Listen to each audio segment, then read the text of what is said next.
Ano nangyari sa'yo sa mahabang panahon hindi tayo nakita?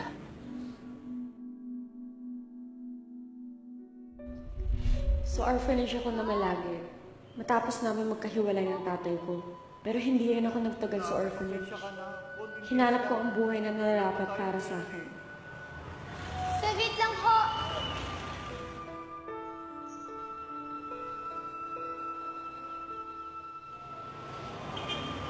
Eto ho.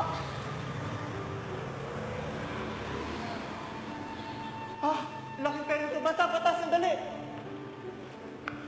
Baka nagkakamali ka. Ang laki nito. Hindi po ako nagkakamali. Sa inyo na po yan. Sigurado ka? Opo. Gamitin niyo po yung pera na yan para po sa kinabukasan ng mga anak niyo. Napakabait mong bata para gawin ito.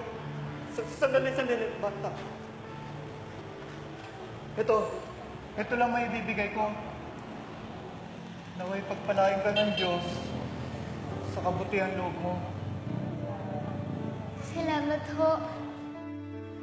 Noon ko naisip, napakasarap gumawa ng kabutihan sa kapwa. Kaya ipinangako ko sa sarili ko na magsisikap akong mabuti. At kapag yumaman na ako, alam kong mas marami akong matutulungan.